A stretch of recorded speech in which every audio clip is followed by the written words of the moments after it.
It's an exciting time here at the Teacher Think-Aloud Podcast because the Woo! Teacher Think-Aloud Podcast is about to turn 5 years old. 5. Five! That's right! Woo! Celebrate! Well, we launched our very first episode back on April 1st, 2021. Oh my So, gosh. in honor of our fifth birthday, leading up to our anniversary, we are diving deep into the archives to relaunch some of our most impactful conversations. And we've had a lot of those, to be Hmm modest. hmm We, Very, but very we've modest. we've put out over 80 episodes over the last 5 years. So to Yeah. celebrate this huge milestone, at least for us, we're relaunching five of our favorite episodes, five for hmm five. hmm Not our best performing episodes per se, but the ones that have meant the most to us. Yes. For the first relaunch, we are bringing you back to 2021, our very first year of life, so to speak, with episode 14, Representation More Than Just a Stock Photo. Oh, one of my favorite titles, I'll say. That was a good one. Yeah. So in this episode, we examine how we, as English language teachers, can represent the brilliance of the diverse human experiences in our classrooms and ensure that all of our students feel seen and valued. Right. One of the main ideas we discuss in this episode is that educators need to work to dismantle the status quo. We use the history of Thanksgiving as a starting point to discuss how those in power determine which stories are told and whose perspectives are suppressed. And this feels more important than ever now Hmm that the current administration in the US is actively working to change how historical events and figures are portrayed. And not to mention, minoritized groups are being targeted by the administration for deportation. Yeah, I'm so angry. I Okay. know. It's loaded. hmm It's a loaded conversation. So, we're also in this episode exploring the stock photo approach to diversity, hmm plugging in a representative image, but changing nothing else about your work. And of course, we offer practical ways teachers can ensure that students' voices are genuinely heard. All in all, this episode is a call to move past that performative inclusivity towards authentic reflective practice. We hope you enjoy it. But first, a quick word about our sponsors. This episode is sponsored by Ellie. Ellie is one of the world's leading online content providers for English teachers. If you're looking for relevant, ready made materials to get your students talking, head over to ellie.com today. That's ELLII.com. Shay, it's almost Thanksgiving, and whenever Thanksgiving comes around, I think about the story of the first Thanksgiving. Ah, yes. You mean that incredible coming together of native peoples and colonizers to share a feast, break bread over mutual respect and understanding. I sense your sarcasm there. Right. The story that we grew up with is nowhere close to the real story, or at least it's one sided. It doesn't consider the fraught history leading up to Thanksgiving. hmm We think of this story of the Europeans inviting Native Americans to their feast as an act of peace and friendship. Positive vibes. Yep, we hear all these positive vibes between the Pilgrims and the local Wampanoag tribes, but it was not quite like that. Mm-mm.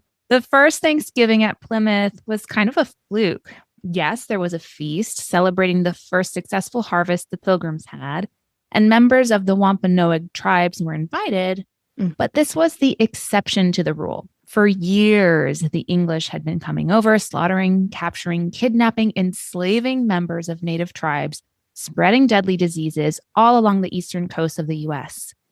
But in 1621, the Pilgrims had struck a peace agreement with Massasoit, chief of the Wampanoag, simply because Massasoit needed a political ally against other neighboring tribes. Go figure. And so we have this alliance, and yes, Native Americans are invited to the first Thanksgiving, quote unquote, but it's couched in a much deeper history of trickery, looting, disease, and genocide. And the atrocities against Native Americans did not end there. They have continued on and on throughout the history of our country. No wonder many indigenous groups refer to Thanksgiving as Day of Mourning to commemorate the millions of indigenous people lost to colonization. I'm sure seeing people celebrating the positive myths surrounding Thanksgiving can be frustrating and painful. Right. For those present for what we refer to as the first Thanksgiving, it did not become a warm, fuzzy tradition. It was just a one-off. And our focus on this isolated event led to its becoming a holiday celebrated in the US, a blind celebration of togetherness that conveniently leaves out the stories and experiences of Native peoples. That is actually incredibly myopic and maintains the messaging that those in power wanted to convey. Right. So we're not going to dwell much more on Thanksgiving, but it gives us an entry point into this episode's topic, representation. Mm-hmm. In our last episode, we touched upon the connection between language and power, particularly how the English language has gained geopolitical power and how that can have an effect on the people using it and those learning it. And in this episode, we'll go beyond the question of which language is being used and why, but how those in power ultimately determine what stories are told over the course of history, whose perspectives are being represented and suppressed. Showing your students that there has been a historical imbalance in voices represented, in stories told, not only demonstrates our interest in representing all of the brilliance that exists in different human experiences in our classrooms, but it also creates a foundation for them to go on and ensure that their stories are told in the future.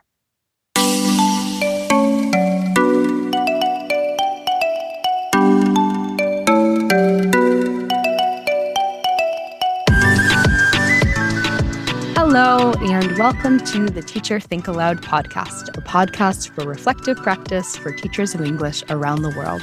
I'm your co-host, Shay. And I'm Anna.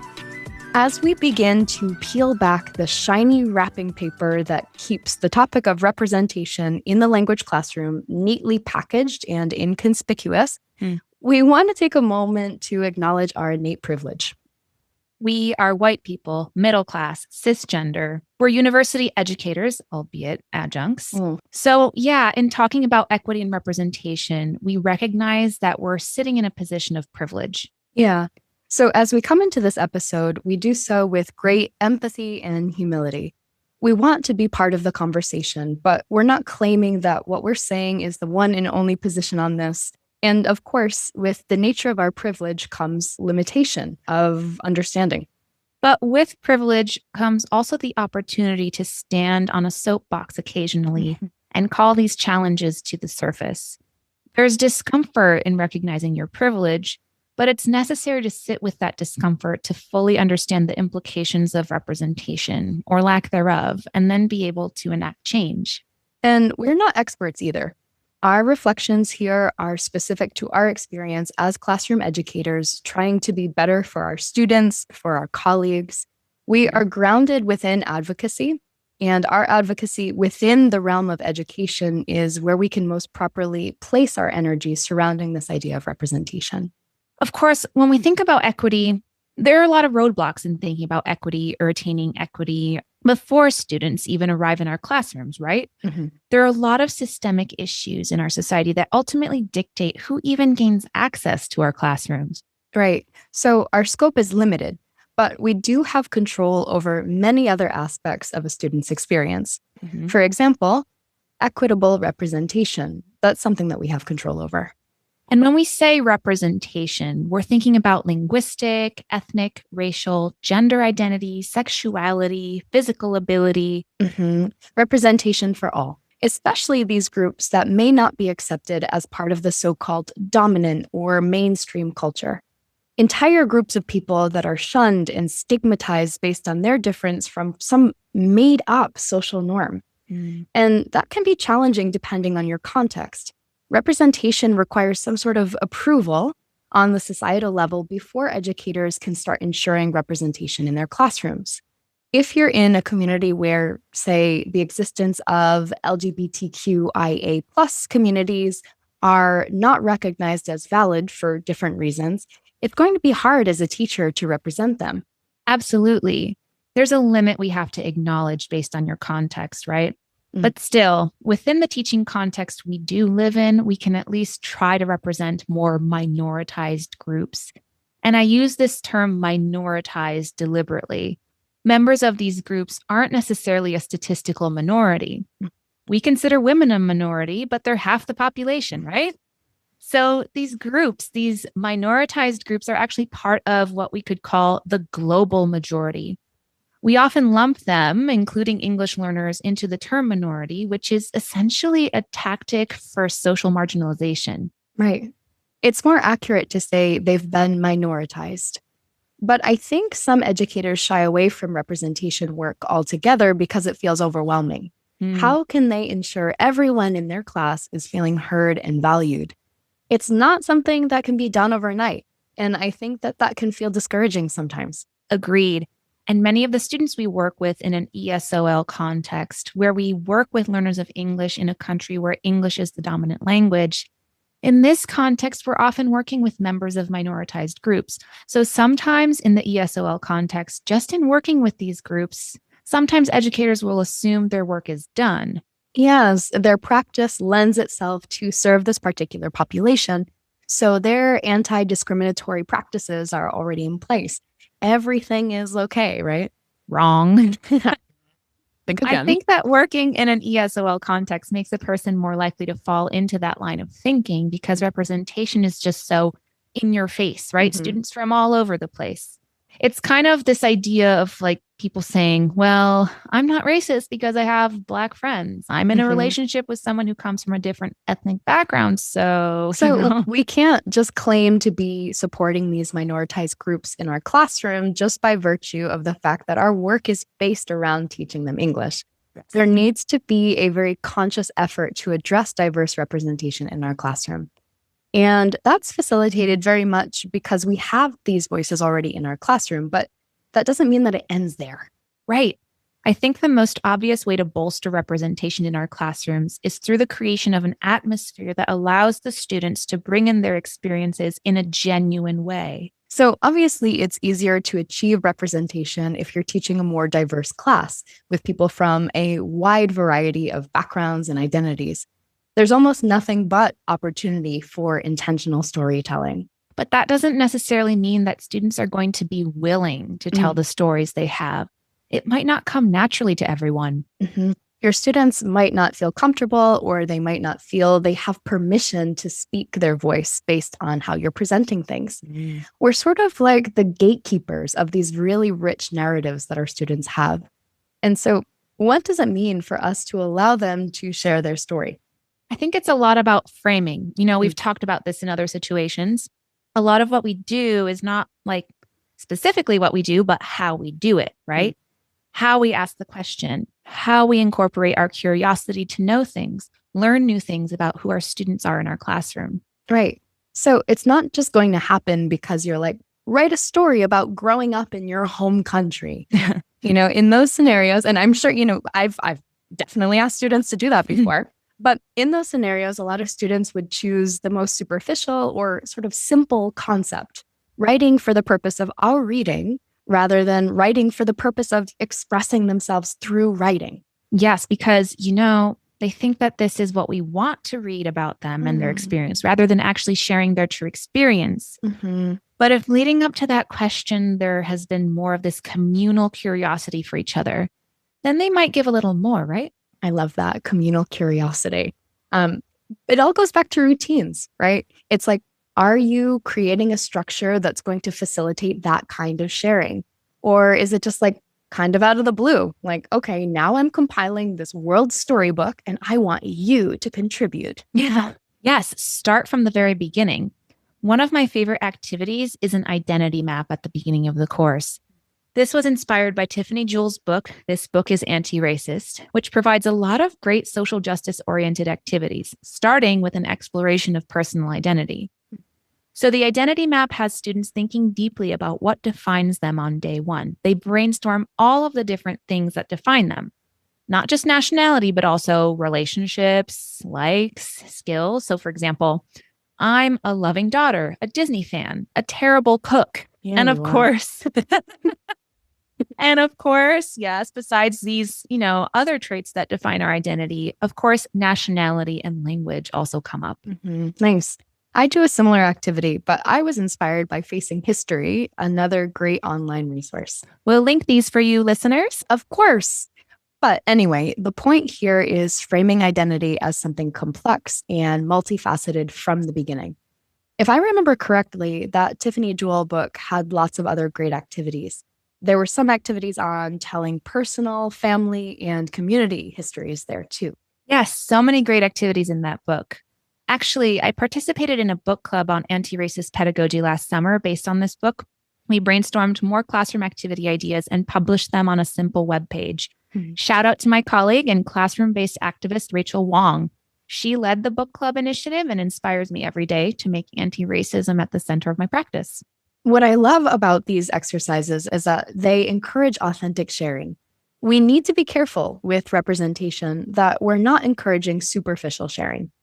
Asking students to represent themselves can feel like performative inclusivity. So, are we asking the students to share their stories because we see the value in getting them to do so? Or are we doing this to give the impression that we're being inclusive? There is a major difference. And so that's why I think we need to be careful with this concept of giving voice to students, because the flip side of that is putting pressure on them to represent an entire group. Right. This is such an important point, and what I think is a common misstep for educators who work with diverse populations. You want to create a platform for a student, but you might do so in a way that may not be the most productive. Like maybe you rely on a student who is from the Dominican Republic as the sole representative of Dominican culture and constantly refer back to that student to affirm what you think you know about Dominican culture, or to even share with the class about all things Dominican. Ugh, yes, tokenism. That's it. It makes me so uncomfortable when I spot tokenism, when someone says explicitly or sometimes implicitly, hey, you're a member of X group, speak for that whole group. Right. You just want them to come forward a bit more naturally, right? It's about the way that you frame it. It's not their duty to ensure your class is well represented. Leverage student voices by creating a space where students from diverse backgrounds want to share rather than forcing it on them. And so I want to acknowledge the fact that educators across all disciplines are being asked to ensure their classes and content represent the students they're working with. Incorporating student voices in an organic way may seem more obvious in, say, a creative writing class, right? It's much harder if you're in a business English course, or if you're I don't know, teaching how to give speeches. Right, because anything that is very limited structurally, a student is going to have less freedom in expressing their voice. Yes, but representing the diversity of student identities, it's not impossible to achieve in these more structured classes. There are so many research papers I've read over the years that are so impersonal. It's really hard to get someone to go personal on something so structured, especially when the point of the exercise is to learn how to write research papers in a North American context. But still, the best research papers have always been the ones that look at a very personal thing, the ones in which the students use their own voice, their own perspective and experiences, and their own analytical skills from their background to write. And so it's not just about storytelling, people. How can you get your students to leverage their unique experiences, the lenses through which they see the world, to shine through in other activities? Exactly. So far, we've been focused on representation in terms of who is in our classroom. We want to give air to their voices. That's the first half of this equation. An equally important consideration, though, is the curriculum. If we want students to share authentically and represent themselves, we have to give them models, inspiration for doing so.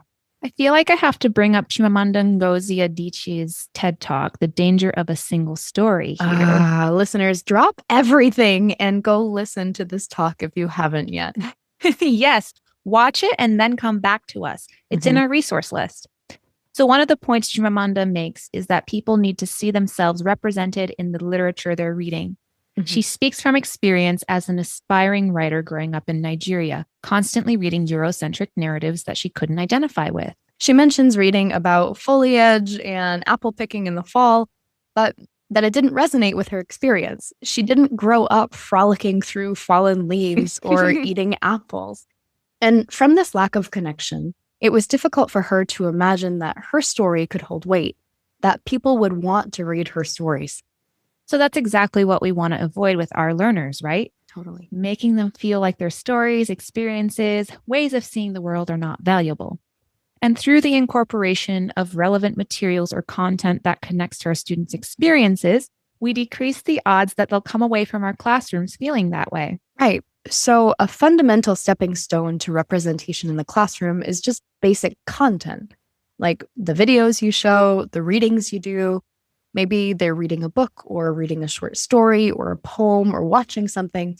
And it's during that experience that they see a name that they recognize from their culture or an experience they identify with that they've lived themselves. You make it so your students feel seen and encourage them to see others too. Yes, but not in a superficial way, right? This makes me think of a PD session I went to this past year, and one of my superiors was in a breakout room with me and a few other people. One of the topics on the list of questions we were supposed to talk about was infusing diversity, equity, and inclusion into what we're working on. And towards the end of the breakout room, we hadn't quite gotten to that question fully, so I brought it up. I was like, I don't feel like we've really talked about DEI yet. What are people doing to do this? And the superior was like, oh, well, make sure you have a picture, make sure you have a diverse name. I don't know. I was so disappointed. And then after I thought about it longer, I was furious. Like, yes, students need to see people that look like them. But is plugging in one stock photo or another really doing the work? Nope. Like, you're doing these things so you can check off those boxes. It's really upsetting that DEI is treated like something you can just check off your list. Right. I think those things are a good place to start, sure. But what else can be done that's more impactful, that reaches beyond superficial elements of identity? For me, incorporating literature is a way to bring depth to the conversation. But I think that we need to be intentional. Chimamanda is one of those authors who writes from a very personal perspective, right? Because you can feel that she's not watering down the experience for a larger audience. She's really writing about what her life in Nigeria has been and was, but she's also very transnational in her writing. And I think that kind of authenticity is what's going to bring about a more authentic and reflective experience for your students. Yeah. And I think that when we do pull in authors from different backgrounds, we have to be careful of how we're framing their experiences. So instead of saying, here is this Nigerian author and she represents Nigeria, let's learn from this, we shed light on the Nigerian identity as being multiplicitous and not monolithic. That someone like Chimamanda would absolutely be a resource in starting to understand subtleties of Nigerian culture, but that her experience is uniquely hers. Yes, that multilateral identity. I think that's an excellent point, that we don't want to present the stereotype.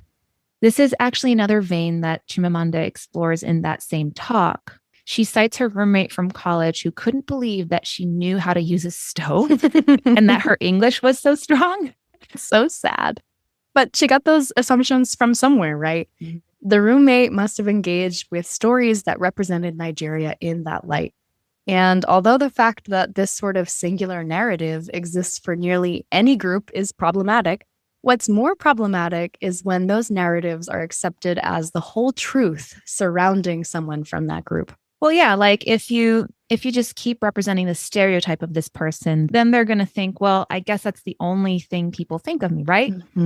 Like with the first Thanksgiving story, Native Americans constantly being represented as peaceful, welcoming, cooperative, and never really even mentioning which tribe and culture they're a part of in that specific story, never giving air to the complex context and rich personal and collective histories they possess. Right.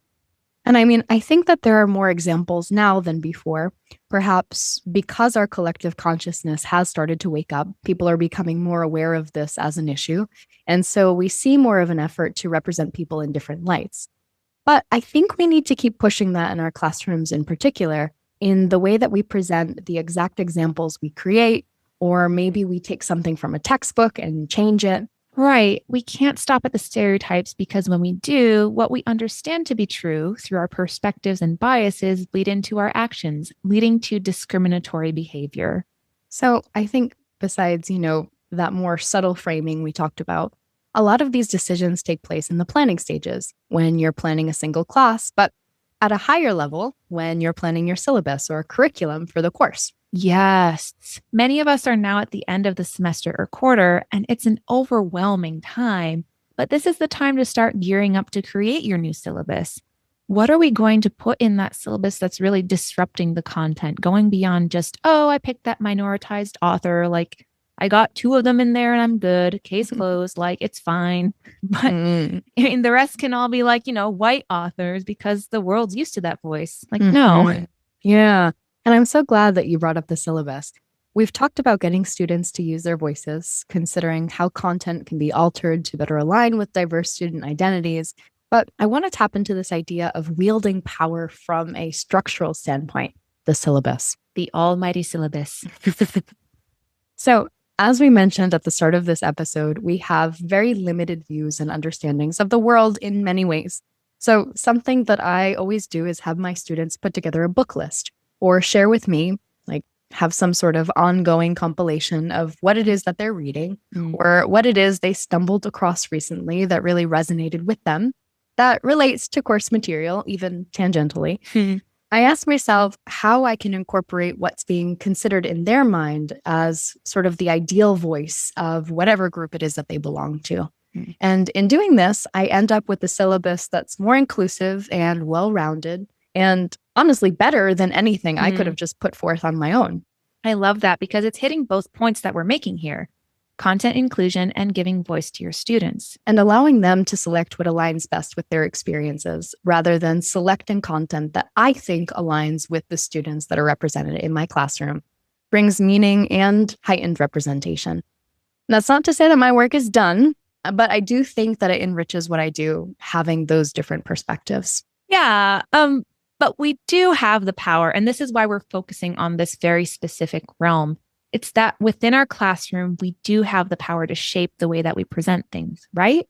We have the power to select. We have the power to shift the focus or shift the wording or whatever it is we need to do. Ensure the way that you operate is conscious. And for us language educators, we want to make sure we're representing more than just our own perspectives and experiences in the materials we present in the classroom. And that in incorporating voices that aren't ours, doing so in a way that expands notions of identity. Absolutely. So teachers, we want to hear from you. How do you go about incorporating diverse voices and realities in your curriculum? What strategies do you use to ensure that diversity is represented in your classroom? You can join the conversation on our various social media accounts. Email us via our contact form at teacherthinkaloud.com or comment via Twitter, Instagram, Facebook, or YouTube. We welcome your reflections, questions, and ideas. And we also welcome your donations if you're feeling in the spirit of giving, even with your consciousness of what Thanksgiving can represent. We do hope you'll consider donating to our podcast so we can keep the episodes and the exploration of these complex topics going. And for more resources related to today's topic, take a look at our website and our podcast anchor page, anchor.fm/teacherthinkaloud. To make a donation or buy some podcast swag, head over to teacherthinkaloud.com/support-us. Yes. Thanks so much for joining us on the Teacher Think Aloud podcast. And until next time, friends, happy teaching. And happy reflecting.